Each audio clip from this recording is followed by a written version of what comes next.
Hi အားလုံးပဲမင်္ဂလာပါအားလုံးပဲနေကောင်းလားဖြူပါတော့နေမကောင်းဆိုတာအဓိကဖျားနေရတော့မဟုတ်ကွာဒီလားအဲ့လိုနည်းနည်းလေး stress များနေတာပေါ့နော် stress များတာလည်းအခြားအကြောင်းရတာမဟုတ်အလုံးနည်းနည်းရှုပ်လို့အလုံးကပေးတဲ့ stress လေးတွေအများများတယ်တက်နိုင်တဲ့လောက်တော့ပျော်အောင်နေတယ်တက်နိုင်တဲ့လောက်အလုပ်ကိုလည်းကိုဘက်ကလုတ်ပေးနိုင်တယ်လို့လုတ်တယ်ဆိုပေမဲ့တစ်ခါလေကြာလို့ရှိရင်ဖြူပါလုတ်တဲ့လောက်ကလူတွေနဲ့ရော something ညှိနှိုင်းရတာတွေရမ်းများပြီးတော့တစ်ချက်ဆိုလို့ရှိရင်စိတ်ရှုပ်စရာရမ်းများပါတော့ဒီနည်းနည်းလေးလုတ်ကင်နေရတဲ့စီမံနေရတဲ့အလုပ်တွေကကိုတိတဲ့လူတွေကြားထဲမှာလည်းပို့ပြီးတော့ conflict လေးတွေဖြစ်သွားတာနဲ့ဖြူပါအရင် stress များနေတာပေါ့နော် so anyway အဲ့တော့ stress များရင်တည်တဲ့အတိုင်းပဲဖြူပါ 7 color တော့ဆုပ်လိုက်တယ်ဆိုတော့အနက်ရောင်ဆုံးမလို့ကိုသူတို့က7 color ညှိပေးလိုက်မယ်ဆိုပြီးညှိလိုက်တော့ဒီလို color ဖြစ်သွားတယ်ပေါ့နော်ဆိုတော့အပြောင်းလဲဖြစ်အောင်ဘာပဲပြောလက်ကုန်ကြရင်လည်းပြန်ပြီးတော့7ညှက်မှာဆိုတော့အဲ့ကြရင်ကွက်တီပြန်ပြီးတော့လုပ်ဖို့ဆိုတော့လောလောဆယ်တော့အပြောင်းလဲဖြစ်အောင်ဒီ9မှာသွားဆုပ်ထားရပါတယ်ဒီ9ကနေဖြူပါကိုကြည့်ကောင်းတဲ့ပုံလေးသူတို့လုပ်ပေးလိုက်တာပေါ့နော်ဆိုတော့ထင်တာတော့လူကတော့နည်းနည်းလေးဘယ်လိုခေါ်မလဲလင်းသွားတယ်လို့ပဲအရန်လုပ်များပြီးတော့အိမ်မှာဆိုလို့ရှင် peer gift တွေအပုံလိုက်ဖြစ်နေရတော့ပြီးရခါကျတော့ဖောက်တောက်ထားတယ်ဒီဟာတွေဆိုလို့ရှင်ဖောက်တောက်ထားပြီးတော့အမိုက်တွေမရှင်းရသေးတာတော့အိမ်မှာအများကြီးပဲအဓိကလူတယောက်စိတ်ရှုပ်လို့ရှင်သူ့ရဲ့ပတ်ဝန်းကျင်သူနေတဲ့ဖြူပါအခန်းလေးဖြူပါအိမ်လေးရဲ့တိတိလေးပဲဒါပေမဲ့ဖြူပါအိမ်ပတ်ဝန်းကျင်မှာရှုပ်လို့ရှင်လူကတေးချင်တယ်လို့ဖြစ်တယ်2ဆ3ဆပို့ပြီးစိတ်ရှုပ်လွယ်တယ်အဲ့ခါကျတော့ဖြူပါစီလက်ဆောင်ရထားတဲ့ peer gift လေးတွေလည်းဒီ vlog တွေထဲမှာဖြူပါစဉ်းစားတာအတူတူဖောက်ကြည့်ကြမယ်ပြီးတော့အိမ်နည်းနည်းတန့်ရှင်းလုပ်ပြီးတော့မလိုတာတွေလွှတ်ပစ်တဲ့ vlog လေးရိုက်ပြီးဖို့တော့စဉ်းစားထားပါတယ်။ဘာဖြစ်လဲဆိုတော့အစောရွေးရလဲပြပါ New Year vlog မှာအဲ့လိုမျိုးရိုက်ဖို့စဉ်းစားပြီးသားဘာဖြစ်ဆိုတော့မလိုကိုဘဝအတွက်မလိုအပ်တာတွေကိုတိတ်မထားကျင်တော့ဘူးပြပါအမြဲတမ်းလို့တခုဆို let it go ထဲမှာပါတယ်ဆိုတော့ထားလိုက်တော့လွှတ်ပစ်လိုက်တော့လိုက်မလိုလို့ရှင်ပစ်လိုက်သူများအတွက်လည်းကောင်းနေဆိုတာမျိုးရှိရင်မလိုလို့ရှင်ဆိုတာလေတခါလေကြောက်ရှင်ကိုလည်းမသုံးကိုလည်းအရေးမပါဘူးကိုအတွက်လည်းမကောင်းမဲနဲ့ကိုညအတွက်အသုံးဝင်တဲ့အရာဖြစ်မှာအချို့လူတွေကဆွချင်ပုတ်ကြတယ်ပြစဉ်းစားလို့မရဘူးပြတခါကျစဉ်းစားအဲ့လိုမျိုးဟဲ့နေဒီဥစ္စာမသုံးဘူးဆိုလို့ရှင်အခြားလူပေးလိုက်ပါလားလိုအပ်တဲ့သူပေးလိုက်ပါလားဆိုလည်းမပေးဘူးနေသုံးလားဆိုတော့လည်းသုံးဆိုတော့အဲ့လိုမျိုးမလုံးနဲ့ရှင်ဆုံးပေါ့နော်ဒီဟာကတော့ဒီအပေါ်က box ကတော့ဒါပြပရဲ့အစားစပရက်ကိုရီးယားရဲ့သူတို့ရဲ့အသစ်ပေါ့နော် beauty soap box ပါသူတို့ကအခုနောက်ပိုင်း package လေးတွေနဲ့ဒီလို box ကလေအရင် quality ကောင်းတဲ့ box လေးမနေ့ညမိုးချီတက်ထိုင်တာတော့မှပဲမရွေသွားအောင်နောက်တစ်မျိုးကကြတော့ဒီလို color gradient လေးနဲ့လုပ်ထားတော့ချက်ဖို့ကောင်းတယ်ဆိုတော့ဒီသူတို့ကဒီလိုမျိုး box လေးတွေ beauty subscription box လေးတွေနဲ့နောက်ပိုင်းရောင်းပေးမယ်လို့သိရတယ်အခုဒီ box ကတော့ပြပ3နေကြ Haru Wonder ရဲ့ blood rice toner နဲ့သူတို့ရဲ့ essence ပါတဲ့ box ဖြစ်ပါတယ်အဲ့တော့ဒါကsorry အဲ့တော့ဒါပြပထင်တာတော့ပြပဒါကိုမနေ့ညကလာမသိဘူးဟို unboxing နဲ့post လေးတင်ထားပြီးသားဆိုတော့ပြပဒါမပြတော့ဘူးပေါ့နော်တကယ်တမ်းပြောရလို့ရှင်ပြပစီကိုလိုမျိုးတတိတရနဲ့လက်ဆောင်ပို့ပေးကြတဲ့ brand တွေအများကြီးပဲအဓိကမွေးနေ့လည်းပြီးသွားတော့မွေးနေ့အတွက်လည်းသူတို့ပို့ပေးကြရရှိရပေါ့နော်ဆိုဒီဥစ္စာကတော့မီမီ local make by mimi ဆိုတဲ့ brand ကနေပြီးတော့ပို့ပေးလိုက်တာပါဆိုတော့ဒါလေးကိုပြပအရန်ပြကျင်တယ်ဘာလို့ဆိုတော့ very exciting မီမီဒီဟာလေးခဏနေဝေးပြမယ်ဒီဥစ္စာ Sailor Moon အင်ကြီးလေးပြပပြပက small ပေါ့နော်သူလည်းပြပကို small size လေးပေးလိုက်တာမသိဘူးရမ်းချစ်ဖို့ကောင်းမယ်ထင်တာပဲကျေးဇူးပါဒီဟာလေးနဲ့ကလေးလုတ်လိုက်ပါမယ်ဘာဖြစ်ဆိုတော့ တာ30ပြည့်ပြီဆိုတော့ကလေးဖြစ်ချင်ပါတယ်အဲ့တော့ Mimi local made by Mimi you thank you so much ပါဒီဆေးလာမွန်အင်ကြီးလေးခဏနေကြလို့ရှင်ဝတ်ပါမယ်ဝတ်ပြမယ်နော်တူတူပဲတကယ်တမ်းပြောဒါပေမဲ့ तू ကနာမည်က lollipop ဆိုတဲ့ local brand လေးကပါ lollipop ကဟာကသူတို့ရောက်လာတော့ပြောတယ်ကျိုးအရှည်လေးတက်ထားလိုက်တာသူစီမှာကျိုးအတူရောအရှည်ရောနှစ်ခုပါတယ်ဒီမှာဖေဖဒါပြီးရင်ကင်ပြမယ်ဆိုတော့ဖေဖဒီဥစ္စာရဲ့ဆိုတော့ဒီအိတ်ကလေးကိုတော်တော်သဘောကျတယ်ပြီးတော့ तू ကအကွက်ပုံစံနှစ်ခုလာတယ်ဒါပေမဲ့ဖေဖအကွက်စိတ်လေးမှာလိုက်တာပေါ့နော်ဆိုတော့ရွှေရောင် zit ကလေးနဲ့ရွှေရောင် zit နဲ့ရွှေရောင်ဘယ်လိုခေါ်လဲအခြား detail တွေနဲ့ပြီးတော့အနက်နဲ့အဖြူအကွက်ကလေးဆိုတော့ပြောရလို့ရှိရင်အဝတ်စားတိုင်းနဲ့လည်းလိုက်မယ်ပြီးတော့ဟိုတော်တော်များများကောင်မလေးတွေကြိုက်ကြမဲ့ဘလို့ style နဲ့ပဲဖြစ်လိုက်မဲ့အိတ်မျိုးလေးပါ lollipop ပြပါနော်ဖေဖတငယ်ချင်း Alex တော့ဖေဖသူတို့စီကနေပြီးတော့တောင်းတာကျန်းလေးဆိုတော့ပြဖေဖပုံမှန်ဖြစ်ဒီလိုမျိုးခါမှချိတ်တဲ့ double bag တွေကိုဖေဖကင်လေးမရှိဘူးဆိုတော့ဒီလိုမျိုးလေးဆိုတော့လိုလုပ်တဲ့ဟာလေးပေါ့နော်ဆိုတော့ချိုးသားတွေလည်းအရမ်းမိုက်တယ်ပြီးတော့အသားပါအသားလည်းမသိဘူးတော်ကင်လို့ကောင်းတာအဲ့တော့ SS ဒါအခုမှပြတာဒါပေမဲ့ဒီဥစ္စာဖေဖ review လည်းတင်ပြီးသွားပြီ review တင်ပြီးသွားတာအောင်ကြာပြီဟောလောက်ရှိပြီထင်တယ်လာရက်20လောက်ရှိပြီ review တင်ပြီးသွားတာလေဆိုတော့ဒါက SSF Korea brand ရဲ့သူတို့ရဲ့ collagen jelly လေးပေါ့နော်ဆိုတော့ဒါအစိုးရကသူတို့လက်ဆောင်ပို့ကြရပြပါချင်းလေးနဲ့ပို့ပေးလိုက်တာလို့ဘလောက်တောင်တပုံမရဲဖြစ်လဲဆိုအချင်းရဲ့ဘူးစီပေါင်းနေရစားဒီလိုရှုရှလဖြစ်သွားတာပေါ့နော်ဆိုတော့ဒါကပြပါအကုန်တောက်ထားတဲ့ဘူးတွေဖြစ်ပါတယ်ဒါကတော့လက်ရှိတောက်နေတဲ့ဟာဒါသူတို့ရဲ့တလဲသီး collagen ဆိုတော့ဒီ collagen ကကြတော့ဒီ collagen jelly ကဘာကောင်းလာလဲဆိုတော့လေသူထဲမှာက pure collagen ရဲ့ပြီးရင်တလဲသီးအစီနဲ့ဆိုတော့တလဲသီးအရသာပေါ့နော်အဲ့ဒါပဲပါပြီးတော့ Korea brand တွေကလေဒီလိုမျိုး plastic တွေရတာမှပဲသူတို့ကအရင်ကြီးတဘာဝပတ်ဝန်းကျင်မဟာတဲ့ညက်ပတ်အောင်မဟုတ်ဖ ೇನೆ a little ပေါ့နော်ဟိုပြန်ပြီးတော့အချိန်ကြာလို့ရှိရင်သူကနဲ့သူဘယ်လိုခေါ်လဲအမှုန့်ဖြစ်သွားမဲ့အမျိုးအစားကိုသူတတ်နိုင်တဲ့လောက်လုပ်ထားတယ်ဒါပေမဲ့ plastic ကတော့အမှုန့်သိမ့်မဖြစ်ဘူးပေါ့နော်ဆိုတော့သူတို့လိုတန်းပြီးဖြုတ်လိုက်ရုံပဲပြီးရင်ဒီထဲကဟာလေးတွေက jelly ပါဒီထဲမှာစားပြမယ်ဒီမှာ jelly လေးဒါတလဲဒီဖြုတ်ပါတလဲဒီဟာကိုပူကြိုက်တာဒီ berry ကြီးကလည်းဖန်တာလဲရ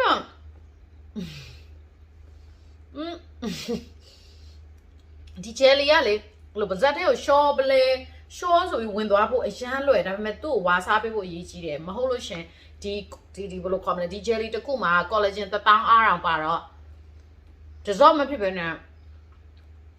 မတိရောက်မှာကျလို့ဝါစားပေးဒီတဘူးလုံးမှာ2000ကျော်ပဲရမ်းတန်တယ်15ခုပါ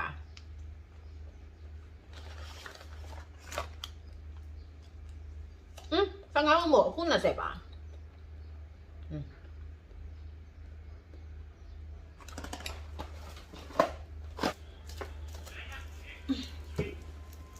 အဲ့ဒါကတော့ creamiest ညမှာနေပြီးတော့ပို့ပေးလိုက်တဲ့လက်ဆောင်လေးပါ creamiest ကိုကျေးဇူးအများကြီးတင်ပါတယ်ဘာဖြစ်လို့ဖြူပါဘောကမှာ creamiest မရှိလို့မရဖြူပါစားစော်ကြီးဆိုတော့တွေးကြရနေရာမှာတွေးကြရအကုန်စားတဲ့အတွက်ကြောင့်တစ်ချိန်လုံးလေထိုးလိုက်ဘိုက်အောင်လိုက်စာမကြေဖြစ်လိုက်ကအမြဲဖြစ်တယ်အဲ့တော့ creamiest ပန်းအောင်လေးထင်တယ် yes သူတို့ရဲ့ creamiest ပန်းအောင် formula နဲ့ဟာလေးကိုဖြူပါကိုလက်ဆောင်ပို့ပေးလိုက်တယ် new year လက်ဆောင်နဲ့ကျမပါစေတဲ့ဆိုကျေးဇူးအများကြီးတင်ပါတယ်အဓိကတော့သတိရပေးတဲ့အတွက်ကြောင့်ကျေးဇူးအများကြီးတင်ပါတယ် creamiest မြန်မာကိုလည်းကျေးဇူးအများကြီးတင်ပါတယ်ရှင် okay ဒီဟာကတော့နောက်တစ်ခုဒီဟာကတော့ဖြူပါကို beauty and me ဆိုတဲ့ Korea skincare သွင်းတဲ့ company ကနေပြီးတော့လက်ဆောင်ပို့ပေးလိုက်တာဖြစ်ပါတယ်ထားတာကျေးဇူးအများကြီးတင်ပါတယ်ရှင်beauty and me ကနေပြီးတော့ Picom ဆိုတဲ့ skincare brand လေးသွင်းတယ်အဲ့တော့ဒီဟာကဖြူပါကိုဒီကဖြူပါတဲ့အခုလိုခက်ခဲနေတဲ့ကာလာတွေကိုကြော်ဖြတ်ရတဲ့အချိန်မှာ beauty and me ကိုလည်းတတိယချစ်ချင်းနဲ့တူဖြူပါနဲ့တမိသားစုလုံးကျေးဇူးအများကြီးတင်ပါတယ်ရှင်ကျေးဇူးအများကြီးတင်ပါတယ်ဆိုတော့သူတို့စီက product လေးထည့်ပေးလိုက်ပါတယ်သူတို့စီက Picom ရဲ့ under pore foam cleanser ဒါမျက်နှာသစ်ဆက်ပြားလေးပါတယ်နောက်တစ်ခုကကြတော့ barrier cycle toner ဆိုတာလေးပါတယ်ပေါ့နော်ဆိုတော့ကျေးဇူးအများကြီးတင်ပါတယ်ဒါလေးတစ်ချက်ဒီမှာပါထုံတာလေးဘာဖြစ်ဆိုတော့ तू ကအဓိက pore အတွက်ဖြူပါချွေးပေါက်ပြဿနာအတွက် skin care တွေဆိုတော့ကြိုက်တယ်ဘာဖြစ်ဆိုတော့ဖြူပါ oily skin makeup လည်းရမ်းလိမ့်နေပြီးတော့ဝက်ချန်အားနေထွက်တော့လေ Picom မြန်မာရောပြီးတော့ဒီ beauty and me ရောလည်းကျေးဇူးအများကြီးတင်ပါတယ်ကျေးဇူးအများကြီးတင်ပါတယ်ရှင် Heo ကနေပြီးတော့ပို့ပေးလိုက်တာပါ Melody Heo မြန်မာကနေပြီးတော့သူတို့ရဲ့ Shimas အသစ်ကလေးတွေပို့ပေးလိုက်တာဖြစ်ပါတယ်တစ်ချက်ပြမယ်ဘာလို့ဆိုတော့ဖြူပါ Shimas ကြိုက်တယ်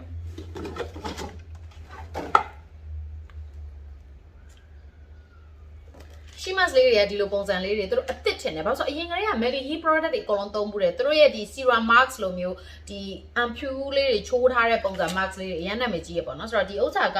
သူတို့ရဲ့ဘာ mBuyy ရဲ့ vital mask တွေ vital she mask တွေသူတို့ကအတိကအသီးနှံနေနဲ့လုပ်ထားတာဒါဆိုလို့ရှိရင် kiwi သီးနဲ့လုပ်ထားတဲ့ဟာဖြစ်ပါတယ်သူကတားရည်အတွက်ဘယ်ဟာကောင်းလဲဆိုတော့ဘယ်နေရာမှာရေးထားလဲမသိအော်ဒါ kiwi သီးနဲ့လုပ်ထားတဲ့ဟာက paw care ပေါ့နော်ချွေးပေါက်အတွက်ရေနောက်တစ်မျိုးကကြတော့ clearing အတွက်လုပ်ထားတယ်ဒီဟာကကြတော့ pumpkin နဲ့လုပ်ထားတဲ့ဟာကကြတော့သူတို့ရဲ့ face line ချွေးအရေးအကြောင်းတွေရဲ့အသားရည်ပြန်လဲတင်းရင်းဖို့အတွက်ထုတ်ထားတာဖြစ်တယ်ဒီဟာကကိုကိုနဲ့လုပ်ထားတာကိုကောအတမ်းပြတော့ကိုကောဟိုဘာကိကစိတ်ညစ်နေရဘလို့လုပ်လိုက်တာပြီးတော့ဘာလို့ဆိုကိုပါကိုစလုပ်လိုက်လို့ပြီးဒီဟာကတော့အဓိကဒါလည်းအဲ့လိုပဲ skin texture ပေါ့နော် skin bumpy skin တွေအတွက်တက်တာစေတယ်နောက်တစ်ခုကကြတော့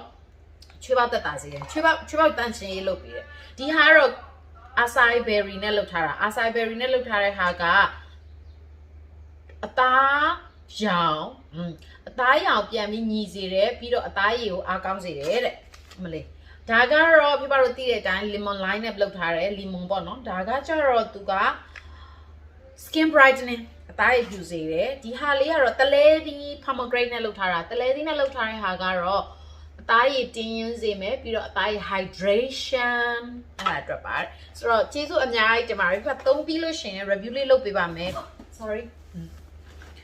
အခုကြည့်နေရ battery ဟိုကွန်ပျူတာအားကုန်တော့မယ်အပေါ့ကင်မရာအားကုန်တော့မယ်ဆိုတော့ဒီဟာကတော့ဖြူပထမတစ်ခေါက်တုန်းကလေလုံးဝ review လုပ်ပေးဖို့မေ့သွားတာတကယ်တမ်းပြအရန်ကြိုက်လို့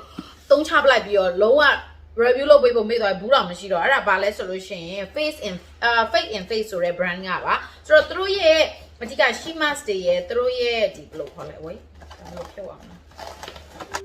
makeup ဖြတ်တဲ့ cleansing water ဒီ cleansing water ဖြုတ်ပါကြိုက်တာဒါဖြုတ်ပါပြီးရင် review တင်ပေးမှာဆိုတော့သူကဒီဥစ္စာကိုတကယ်သုံးပြီးတကယ်ကြိုက်တာအဲ့ဒါကြောင့်မလို့ဘူးကြီးဝယ်မယ်လို့ပြောတဲ့အချိန်မှာအမတို့ကလက်ဆောင်ထပ်ပို့ပေးလိုက်တာပေါ့နော်ဆိုတော့ကျေးဇူးအများကြီးတင်ပါတယ်သူတို့ရဲ့ she mask တွေလည်းတခြား vlogger လေးတွေ review ဖြုတ်ပါဖတ်ရတယ်ပြဿနာပါလဲဆိုတော့ဖြုတ်ပါမသုံးရသေးတာဖြုတ်ပါအဲ့ဒီတစ်ခါလေကြားလို့ရှိရင်အရန်ကောင်းတဲ့ she mask တွေဆိုလို့ရှိရင်နည်းနည်းကက်စီနေလို့ဟိုမသုံးပြဘူးပေါ့နော်အဲ့ဒါကြောင့်ဒါပေမဲ့ဒီဟာပေါ့ဖြိုးပါလိုမျိုးဝက်ချန်ရန်ထွက်တဲ့သူအမြဲတမ်း make up လိမ့်တဲ့သူပြီးလို့ရှိရင်အသားပေါ်မှာအဲ့လိုမျိုးအလွယ်တကူအနာဖြစ်တတ်တဲ့သူဆိုလို့ရှိရင်သူတို့ရဲ့ဒီ caramine ပါတဲ့မျက်နှာ cleanser လေးသုံးကြည့်အရန်ကောင်းတယ်ဒါလေးကိုဖြိုးပါနောက်မှ review လုပ်ပေးမယ်ဒီ caramine ကဒီမျက်နှာလည်းမဟုတ်ပါဘူးအရေပြားပေါ်မှာရှိတဲ့အနီဇက်တွေအဆက်အပြောက်တွေနဲ့အနာအစားတွေအကုန်လုံးမြင်ပြောက်စေတဲ့ဓာတ်လေးဖြိုးပါတို့ယာနာတွေပါတယ်ဆိုလို့ရှိရင်နောက်မှပဲ caramine ပါတဲ့ဟို face လေးလိမ့်ကြတယ်ဆရာဝန်တွေညွှန်းကြဆိုတော့အဲ့ဒီဥစ္စာပါတဲ့ cleansing water ဖြစ်တယ်အရန်ကောင်းတယ် special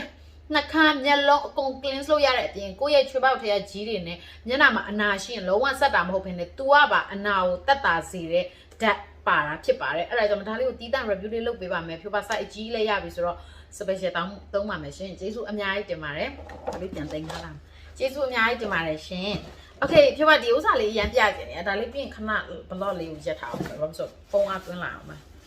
ဒီဟာကတော့ဖြိုးပါကိုပို့ပေးတဲ့ company နာမည်ဖြိုးပါမသိလို့သိတာဆိုတော့ तू က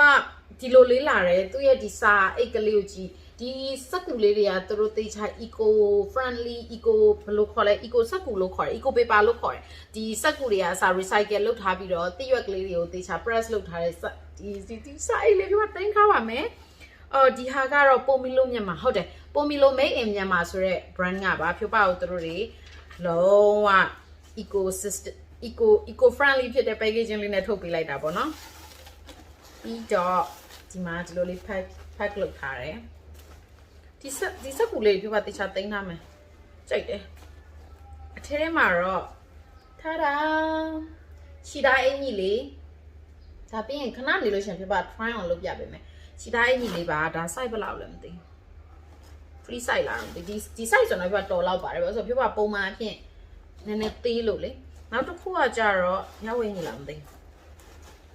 ဟုတ်တယ်ဒီမှာဘောင်းမီရှီလေးရယ်ဒါလေးညဝင်းအင်ကြီးလေးထင်တယ်ညဝင်းအင်ကြီးလေး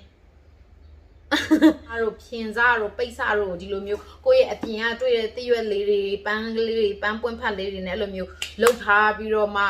盘底的路边呀，漂把阿拉不路靠的对他们带路，而且我啥在哪里把的先带起来到底啦，颜色问啥嘞？啊 ，Hello，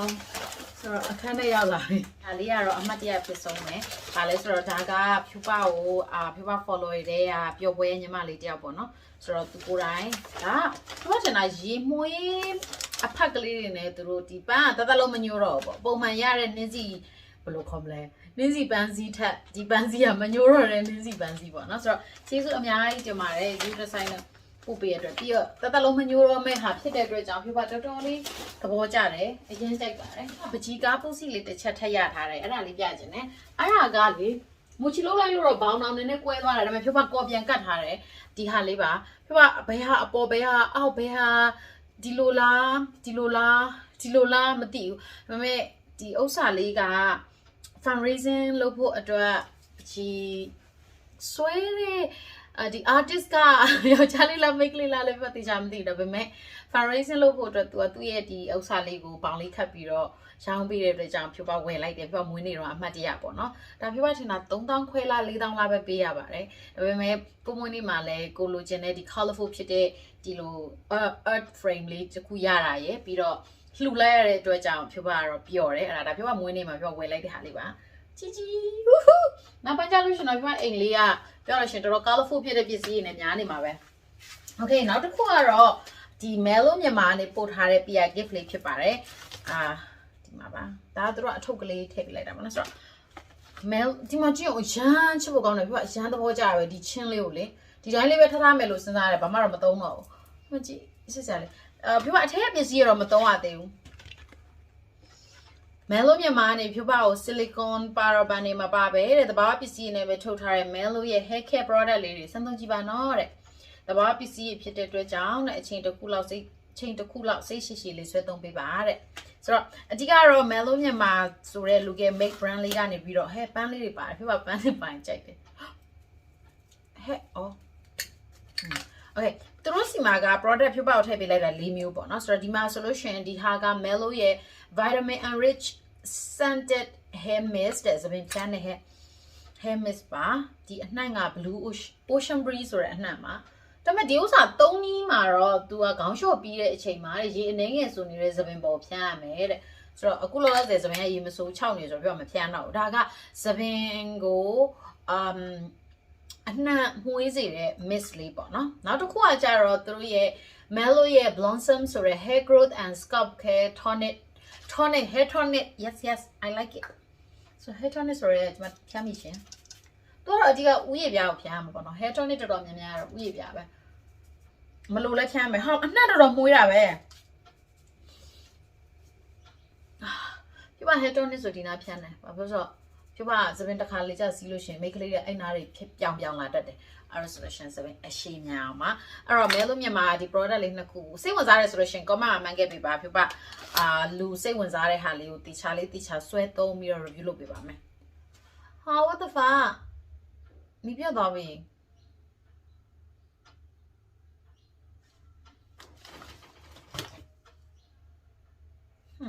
Okay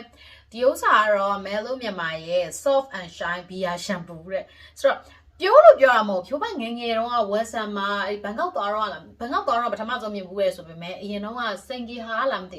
Western product တချို့ကိုတွင်းတော့ Western ရဲ့သူရဲ့ beer shampoo ဆိုတာရှိတယ် beer ပါတဲ့ဒီမူရောစပါး beer နဲ့ထုတ်ထားတဲ့fermented ဖြစ်တဲ့ခေါင်းလျှော်ရည်တွေကသပင်ကိုထူစေတယ် volume ကောင်းစေတယ်ပေါ့နော်ဆိုတော့ပြပချင်တာတော့ဒီဟာလည်းအဲ့လိုဖြစ်မယ်လို့ထင်တယ်သူက beer နဲ့လုပ်ထားတဲ့ဟာဒါပေမဲ့အနှံ့ကတော့သူ ocean breeze လို့ရေးထားတယ်ပဲထင်တာ beer နှံ့တော့မဟုတ်ဘူးထင်တယ်ဟုတ်တယ်ခုနကတော့ ocean breeze တိုင်းပဲဒါပေမဲ့ packaging လေးကိုတော်တော်လေးချဖို့ကောင်းတယ်အဲ့တော့ Mellow မြန်မာနဲ့ဖြူပါကိုတတူတော်ဖြစ်ကုန်ပြီတတိတရားနဲ့လက်ဆောင်ပို့ပေးရတဲ့အတွက်ကျေးဇူးအများကြီးတင်ပါတယ်ငါအိမ်တန်း share လုပ်ပါမယ်ဆိုမှမီးကလာပြက်စရာလားအဲ့နိုင်နီးဖြစ်နေသလိုပဲနောက်လည်းဆိုOkay နောက်ထပ် shampoo product ရှိသေးတယ်အဲ့ဒါကတော့ဒီ Angel ဆိုတဲ့ local brand ကနေပြီးတော့ပို့ပေးလိုက်တာပါ Angel ရဲ့သပင်ကျွတ်ချင်းမှကင်းဝေးဖို့တဲ့butterfly pea နဲ့လုပ်ထားတဲ့ natural shampoo တဲ့ဒီ packaging ဒီလိုပုံစံလေးနဲ့တပူပြီးတော့တို့ရဲ့ပစ္စည်းလေးတွေကဒီဟာဆိုလို့ရှိရင်ဒါက conditioner shampoo နဲ့ conditioner အဲ့လိုလာတာဆိုတော့ဒီဟာကတော့ Angel ဆိုတဲ့ natural skin care angel ဆိုတဲ့ local brand လေးကနေပို့ပေးလိုက်တာပါဒါကတော့ကောင်းချော်ကြီးဒါကတော့ conditioner ပါဒီဟာတော့သူတို့ရဲ့ hair serum ဖြစ်ပါတယ်ခုနဒီဥစ္စာအတူတူပဲပေါ့နော်ဒါကခေါင်းလျှော်ရည်ဒါက conditioner ဒါက hair serum ဒါကတော့ angel brand ကတော့ခုနပြောသလို local made brand လုံးဝပြီးတော့သူတို့ရဲ့ lip balm လေးရှင်းပြပြမယ်ရဒီမှာသူတို့ရဲ့ lip balm လေးတွေကိုလေသူတို့ဒီအချိတ်လိုမျိုးဒီတည်တဲ့ဟာလေးနဲ့ထည့်ပေးထားအရန်ချစ်ဖို့ကောင်းတယ်ဖတ်တော်တော်သဘောကျဖြူပါရဲ့လိုမျိုးဘယ်လိုခေါ်မလဲအိမ်တော့တွေမှာတန်းလန်းချိတ်လို့ရတဲ့အပြင်တစ်ခါလေကြာမိတ်မသွားအောင်အိတ်တွေပါတယ်မှာလည်းတစ်ခါလေးတည်သွားလို့ရတယ်လို့ပုံစံလေးဆိုတော့ local made brand လေးဖြစ်တဲ့အတွက်ကြောင့်သူကလုံးဝ localize လေးလုပ်ထားတာပြအရင်သဘောကျတယ်ဒီထဲဟာလည်းတကူလာထုတ်ကြည့်အောင်တော့ဘာနှမ်းရတာလဲဆိုတာဒီဟာကတော့တော့မြန်မာနာမည်နဲ့လေဒီဥစ္စာရဲ့နာမည်ကတော့တန်တူလာဆိုတဲ့နာမည်နဲ့ lip balm လေးပါဒါတော့အညိုရောင်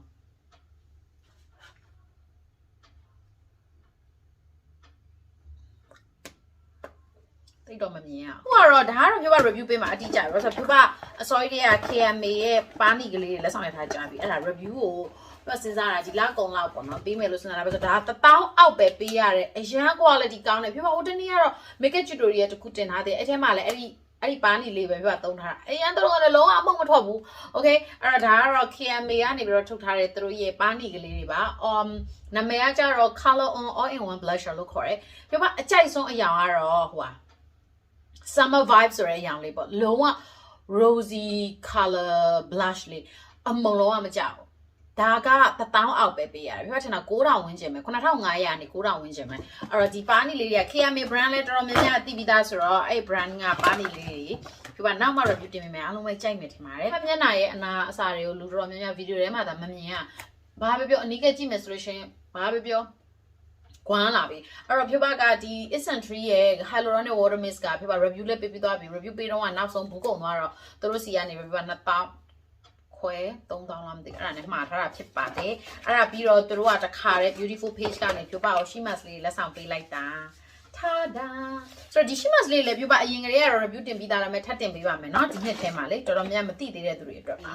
Viewstar ဆိုတဲ့ brand ကပါ Viewstar yes Viewstar ဆိုတဲ့ brand က skincare လေးတွေပါအဲ့ဒါကဖြူပါတော့ဒီ skincare set ကကြလေဘယ်လိုပြောရမလဲလုံးဝသူက Sika recipe လို့ခေါ်တယ်လုံးဝ Sika Centella ပါတဲ့ skincare set လိုက်ကြီးဖြစ်တယ်ဖြူပါတို့လိုမျိုးဒီဘယ်လိုပြောရမလဲ combination skin oily skin wet chanted skin sensitive skin သမားတွေအကုန်လုံးနဲ့မျက်စိမှိတ်ပြီးဝယ်လိုက်အရန်အဆင်ပြေတဲ့ဟာပေါ့နော်ဆိုတော့ဒီဟာက Sika recipe ရဲ့သူတို့ရဲ့မျက်နှာသစ်လုံးဝတော့မသုံးရသေးဘူးဒီမှာဟိုနောက်မှစိတ်ဝင်စားလို့ရှင် review လုပ်ပေးမယ်ဒီဟာလေးကသူတို့ရဲ့မျက်နှာသစ်ပါဒါမြင်းခွအစင်းမြင်းခွနဲ့လှုပ်ထားတဲ့ထုံနာတွေကမျက်နှာပေါ်မှာလို့စူးသင်းဖြစ်တယ် common ဖြစ်တယ်မျက်နှာကိုချွေးပေါက်လဲလို့တော်တော်လေးကိုတန့်သွားတယ်ဆိုတော့ဒီဟာလေးပါထုံနာလေးပါ Viewstar ရဲ့ထုံနာလေး okay ဒါကတော့ Sika recipe ရဲ့သူတို့ရဲ့ serum ပါပြီးဒီ Viewstar ရဲ့ Sika recipe ကိုရှာကိုင်းမိရသေးလောက်နာဘယ်သူကအကြောင်းတင်းတုံးနေလားပြောစမ်းတုတ်ကြတိမ်မလို့ပဲဒီတော့ဒီမှာပြောတာတော်တော်လေးကိုစိတ်ပြတ်တယ်လူတွေကိုလည်းတော်တော်စိတ်ပြတ်တယ်okay anyway အဲ့တော့ဒါကတော့ Viewstar နေပြီးတော့ပို့ထားပေးတယ်ဒါကတော့ Viewstar နေပို့ထားပေးတဲ့ skincare လေးတွေဖြစ်ပါတယ်ဖြစ်ပါတေးချာလေးသုံးပြီးသွားတော့မှပဲဖြစ်ပါ review ပေးပါမယ်နော်ဒါပြီးရင်ဘာပြောစရာရှိသေးလဲမသိဘူးလားရှိသေးလားမသိမီးပြတ်သွားပြီဆိုတော့လည်းအိတ်ချင်သွားပြီ okay တဲ့ဖြူပါ true crime တွေကအမြဲတမ်းကြည့်ရတဲ့သူတို့လှုပ်လိုက်တဲ့အတိုင်း true crime နဲ့နားထောင်နေဆိုပြီးတော့ဖြူပါကိုသူတို့လုပ်ထားတဲ့ handmade product လေးတွေလက်ဆောင်ပို့ပေးလိုက်ပါတယ်ဒီမှာပါ clay နဲ့လုပ်ထားတဲ့ဒီ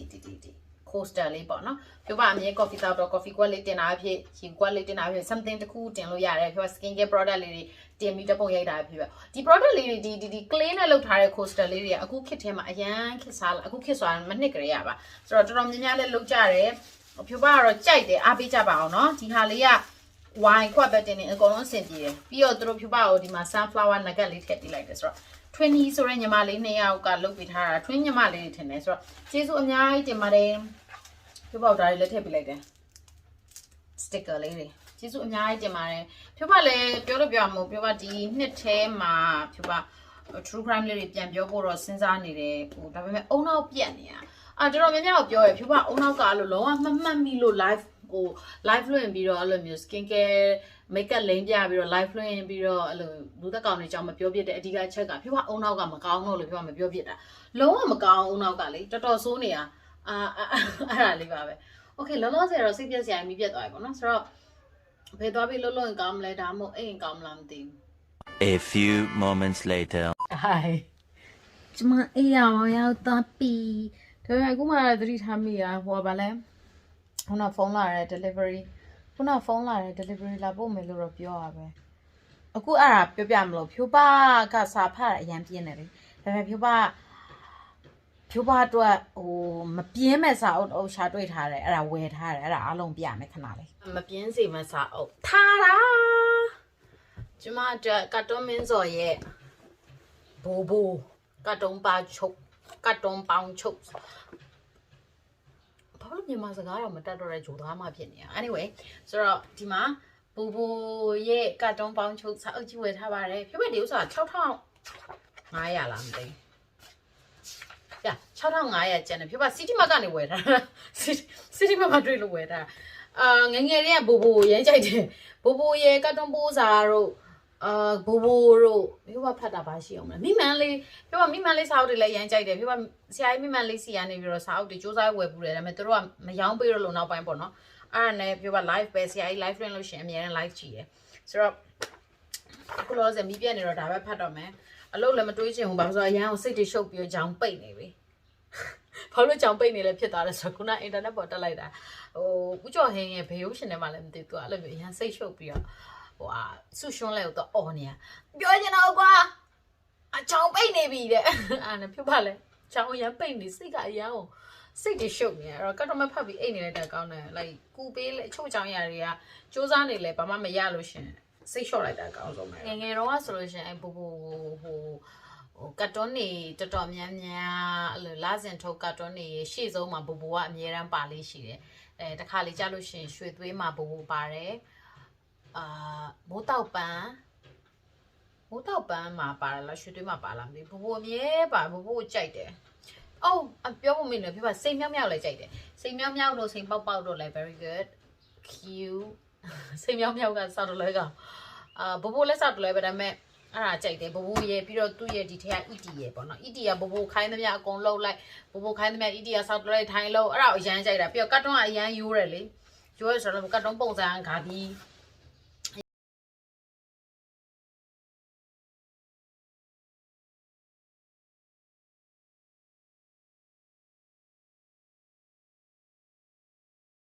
ဆိုတော့ဖြစ်ပါခုနကတော့ပုံမီလိုကအင်ကြီးလေးဝတ်ထားတယ်ဖော်မလိုမြန်မာအင်ကြီးလေးဝတ်ထားတယ်ဆိုတော့ပြောကအပြင်သွားရမယ်ဆိုတော့မီးမလာတာတော်တော်ကြာပြီပြီးတော့ဖုံးအားကလည်း20%မရှိတော့တယ်ပြီးတော့ဖြစ်ပါခုနကပြောသလိုပေါ့ a little လေးဟိုဘာလို့ငါကုန်းပြောနေ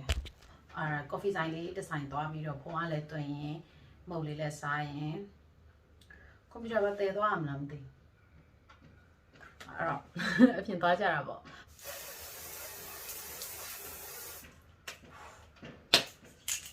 အဲ့ဒါနဲ့အမလေးငါသိ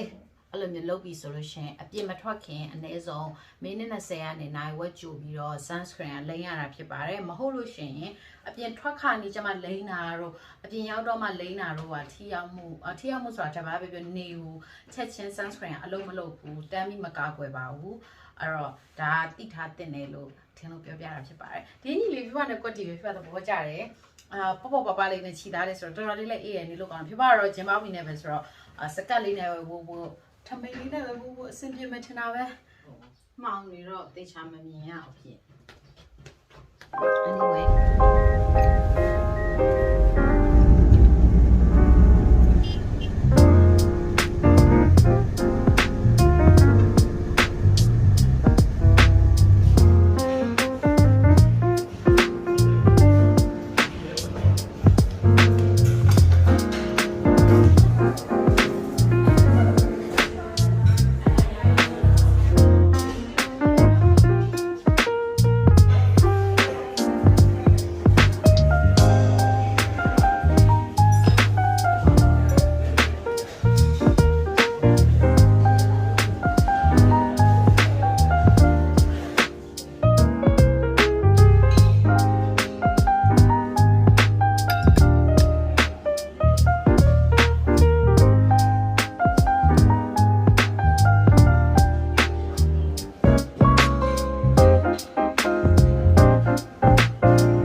တိုင်းမှာပလက်ပေါင်းမရှိဘူးအဲ့တော့ကျွန်မ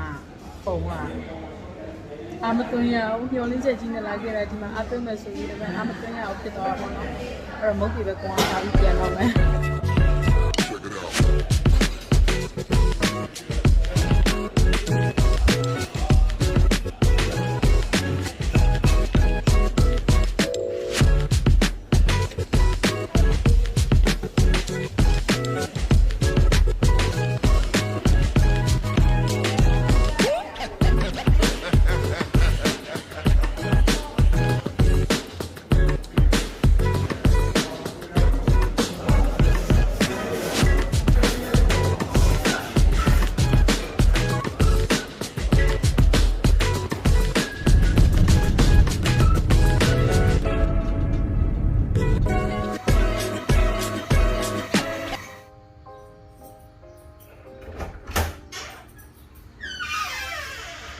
Hi baby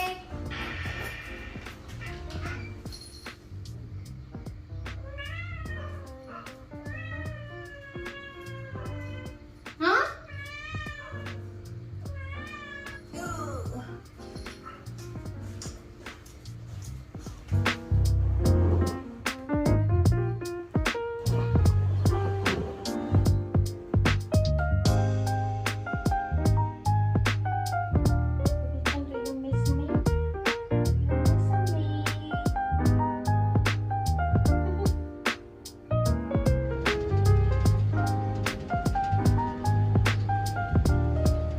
ပုံထဲမှာထိုင်ပြီးတန့်ရှင်းလုပ်နေတယ်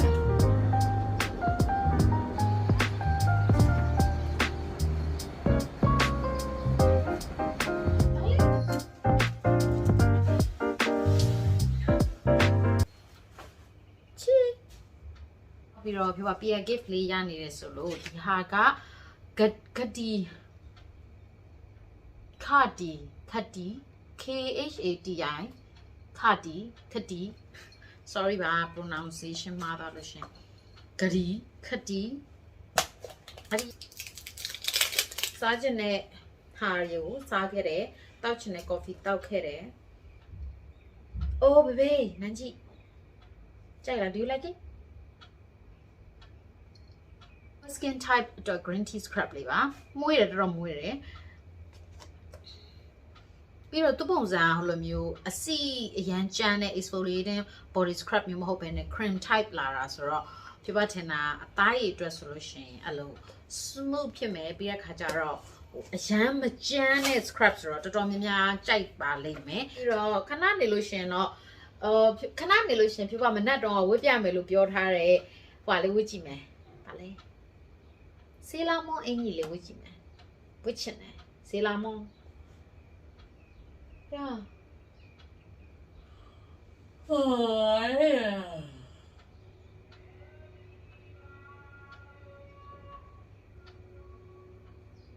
ဒီညတော့ပြပါဖြောပါကိုတော်တော်များများ live တွေပြန်လွှင့်ပြီးတော့ true crime လေးတွေပြောစီချင်ကြတယ်ဖြောပါလည်းအရန်ပြောလို့ပြောမှာဖြောပါလည်းအဲ့လိုရန်လှုပ်ချင်တယ်အရန်ပြောချင်တယ်ဒါပေမဲ့အဲ့ဒီပြဿနာကအခုချိန်ကြီးလိုမျိုးအုံနောက်ကမကောင်းတော့နောက်ကမကောင်းအရင်တော့လို့ဆိုလို့ရှိရင် true crime case တခုဖြေပါလေးလာပြီးသွားပြီးအဲ့လိုကြားပူးသွားပြီးမြန်မာပြည်မှာဆိုတော့ဖြေပါ audience တွေကြိုက်လောက်မဲ့ဟာမျိုးဖြေပါလေအရန် crazy ဖြစ်တဲ့ဟာမျိုးဆိုရင်ဖြေပါလို့3-4ရက်လောက်ကိုဖြေပါ Google တွေပါခောက်အလစ်တဲလေးလာရပါပေါ့ကွယ်အဲ့ဒါပြီးတဲ့ခါကြလို့ရှင်ဟိုဟာလေးနှုတ်ထုတ်တရားလေးနှုတ်ထုတ်ပြီးအဓိကမကြံစေခြင်းတဲ့အကြောင်းအရာလေးတွေပြီးတော့ဘယ်လိုခေါ်မလဲသင်ခန်းစာပေးစီခြင်းတဲ့အကြောင်းအရာလေးတွေကိုဖြေပါအဲ့လိုမျိုးနှုတ်ထုတ်ထားပြီးတော့မှအားလုံးကိုပြန်ပြီးတော့ဖြေပါ make up လိမ့်ရင်းနဲ့ဖြေပါပြောပြတာပေါ့နော်ဆိုတော့ဖြေပါရဲ့ storytelling ပုံစံကကြတော့ဖြေပါအမြဲတမ်းဟာတာဘက်ကိုသွားတယ်အဲ့လိုလူတွေကိုနည်းနည်းလေးရီရအောင်ကွာသိလား dark story တွေသူများရဲ့ like ဆိုးရွားလွန်တဲ့အိမ်မက်ဆိုးကြီးတွေအကြောင်းပြောပြနေရတာဖြစ်တဲ့အတွက်ကြောင့်နောက်ထပ်လူတယောက်ကိုလည်းပူဆွေးစိတ်ဆင်းရဲတဲ့ပုံစံမျိုးထက်သင်ခန်းစာယူပြီးဘူးတုတရရစေခြင်းတဲ့ပုံစံမျိုးနဲ့ပြောတာဆိုဖြေပါဟာတာဘက်ကိုသွားတာများဖြေပါဘဝမှာလည်းဖြေပါဖြစ်ချင်ဆုံးကအဲ့လိုမျိုးနည်းနည်းလေးဟာတာညံရှင်တဲ့လူဖြစ်ချင်တယ်တခါကြောက်ရှင်လေးသလားဖေး sorry oh my god ဒါကြောက်ရှင်အချို့အထီးတွေအချို့အမတွေဆိုလို့ရှင်လေသူတို့ကွာအချို့တကယ်ကို I was ရှင်ပြီးတော့တကယ်ဟာတာညံရှင်တဲ့လူဆိုတာရှိပေမဲ့ အချို့လူတွေကလေသူတို့ကလေသူများကိုလေလို့မျိုး something like that something like ခနဲ့တက်ပြောတဲ့ဟာသူတို့ရန်ကိုရီရတယ် oh I'm so funny အဲ့လိုထင်နေတဲ့လူတွေရှိတယ်ဖြိုးပါအဲ့လိုမျိုးလူတွေနဲ့အများကြီးပဲတွေ့ဘူးတဲ့လက်တော်ဆိုလို့ရှိရင်ဥမာဖြိုးပါအကြောင်းအရာတစ်ခုသိမလားဟာကျွန်မအမြဲတမ်းတွေ့တဲ့နေရအဲ့လိုမျိုးပြောလို့ရှိရင်သူတို့ကလေဖြိုးပါလည်းမပြောတာအဲ့လိုလူတွေပြောတဲ့အတွေ့ကိုအဲ့လူတွေတွေးတဲ့အတွေ့တို့အဲ့လူတွေပြောတဲ့ဟာတွေဖြိုးပါလုံးဝဘယ်လိုပြောရမလဲအခုချိန်ဒီခေါင်းထဲမှာမရှိဘူးတင်မအချို့လူတွေအဲ့လိုမျိုးသူများကိုနည်းနည်းလေးဟာတာသဘောနဲ့ရွဲ့ပြီးနှိမ်လိုက်ပြီးဟာတာလိုမျိုးလုပ်တဲ့လူတွေရှိအဲ့ဒီလိုမျိုးဟာတာဆိုတာရီးရတဲ့ဟာတာမဟုတ်ဘူးပါရိုက်ချင်စရာဟာတာနောက်ဆိုလို့ရှိရင်ကျွန်မတက်လေးကြီးနေပြီဘလို့နည်းနဲ့မှကျွန်မတိခန့်စရာအကြောင်းမရှိတော့ဘူးတကူဖြစ်ပြီဆိုတော့ရိုက်ပြီပဲဒီနောက်ကဟာတက်လို့မရဘူးအာရပြီ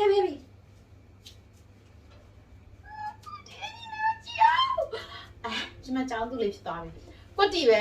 ဒီအညီ small size ကဖြိုးပါနဲ့လုံးဝကွက်တီပဲရင်ဘတ်လုံးဝမကြက်ဘူးလက်လည်းမြောက်လို့ရတယ်ချစ်စရာလေးနောက်နေ့ကျတာနဲ့ပြင်သွားမယ်ကျွန်မမလေးလို့ခါစားဘေဘေကြာဘေဘေ तू လော okay ဟိုလက်ဆောင်ပေးတယ်လောကမိတ်ပါမီမျိုးလေကျေးဇူးအများကြီးတင်ပါတယ်ဒီထဲမှာနည်းနည်းလေးမိုးချုပ်သွားတော့မှောင်သွားပြီဒါပေမဲ့တော်တော်လေးလာတယ်အကိုကြီးHi သူငှက်ကြည့်နေ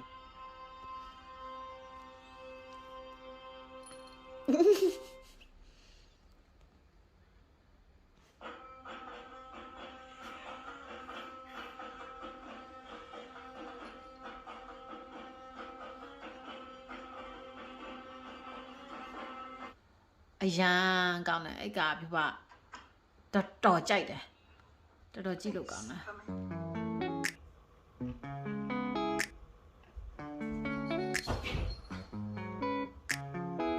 ဆိုတော့လောလောဆယ်ဖြိုပါmarks လောက်ထားတာဟိုက max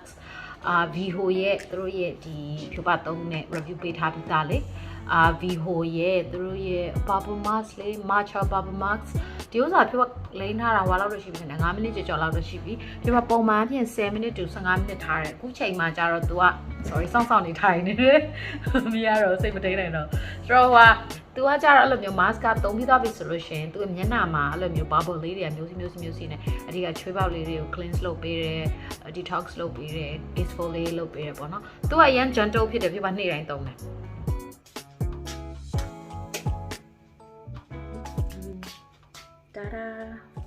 viho ရဲ့ pumpkin mask ဝေးနေတာဟောသူကလည်းများလိုက်တာ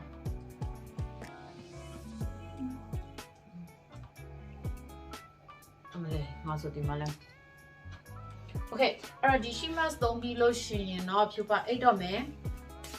ဒီမှာအားလုံးမပြတ်သေးလို့ဒီဥစ္စာလေးကနီးရဲ့အစ်စ်ကလေးဖြူပါရုံးကညီမလေးပြီးတာပါဖြစ်ပါသမီးတော်လေးဒီနေ့ကျမ order ခံရတော့အချစ်တုံးလေးဝင်းနေလက်ဆောင်ပေးတာကျေးဇူးများတင်ပါတယ်ချစ်သူမဟုတ်လို့လုံးဝ handmade လေးပေါ့နော်တော်ချစ်ပါမယ်ဟဲ့သူတွေဖုန်းခေါ်နေWait, stop. Hi, morning မှာဆိုတော့မနေ့ညကတကယ်ချင်းဖုန်းဆက်တာနဲ့တကယ်ချင်းနဲ့ဖုန်းပြောပြီးတော့ဘယ်လိုပြောရမလဲနဲ့ဖုန်းပြောပြီးတော့အလှပါတလှပါတွေပြောတာဟိုကြာသွားတယ်ဟို4နာရီလောက်ကြာသွားတယ်အဲ့ဒါနဲ့ဖြူပါထပ်ပြီးတော့ vlog အတွက်ကိုဘယ်လိုပြောရမလဲ vlog အတွက်ကိုဖြူပါကတော့ထပ်ပြီးတော့ record မလုပ်ဖြစ်ပေါ့နော်အဲ့တော့ဒီနေ့ကမိုးလင်းသွားပြီဆိုတော့အခု morning skin care လုပ်နေတာပါ skin care ကလောလောဆယ်ဒီ Ultr ရဲ့သူတို့ရဲ့ green tea fresh toner လေးဖြူပါသုံးတယ်ပြီးတဲ့ခါကျတော့ဖြူပါကဒီ haru wonder ရဲ့ essence လေးသုံးတယ်ပြီးတဲ့ခါကျတော့ဖြူပါဒီ Yuriko ရဲ့ serum လေးသုံးတယ်ဒါလေးအရင်ကြိုက်တယ်ပြီးတော့ cream အနေနဲ့နောက်ဆုံးတော့ဖြူပါ Phyopapa ရဲ့ဒီအခုပေါ့ pore refiner ဆိုတဲ့ cream လေးသုံးနေတယ်အဓိကဒီဟာကဟိုချွေးပေါက်ကျင်းစေတယ်ဆိုလို့အရင်တော့ကတဲရပြောဖောက်ထားတာတလားဟိုတနေ့ကမှ skin care တွေရှင်းတဲ့ကြောင်ကြားတွေကနေပြန်ထွက်လာသူကအတိကမျက်နှာကို mattify ဖြစ်စေတဲ့ cream တစ်မျိုးဖြစ်ပါတယ်အဲ့တော့အမအတွက်ကတော့ဖြူပါအတွက်ကတော့တော်တော်လေးအဆင်ပြေတယ် mattify ဖြစ်တော့အစီတွေလည်းတော်တော်ထိန်းတယ်ဒါပေမဲ့တစ်ခုပဲသူကစောင်းနှင်းနဲ့ဆိုနည်းနည်းခြောက်တယ်အဲကြောင့်မလို့ဖြူပါအောက်ကနေပြီးတော့အဆူဖြည့်တဲ့ skin care တွေလိမ့်ထားတာပေါ့နော်ပြီးတော့ဒါကမနေ့ကသွားကလေးလိုက်မိတဲ့ဝက်ချန်ဒီနေ့မနက်2ခုဖြစ်သွားတယ် oh my god အဲကြောင့်မလို့ပြောတာဘယ်တော့မှမကလိပါနဲ့လို့ အဲ့တော့ဒီနေ့မနက်တော့ Phyopa ဒီ vlog လေးကိုပြီးလိုက်တော့မယ်အဲ့ဒါမှ Phyopa အများအဆက် edit လုပ်ပြီးတော့ YouTube မှာတင်ပေးနိုင်မှာဖြစ်ပါတယ်နောက်တစ်ခုကကြတော့ Phyopa နောက်အပတ်ကျမှပဲနောက်ထပ် daily vlog ကျမှပဲ Phyopa video ရှင်းတဲ့ vlog လေးတင်ပေးတော့မယ်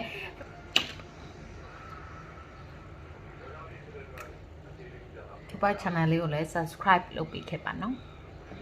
coffee ရမဝသေးဘူးအေးသွား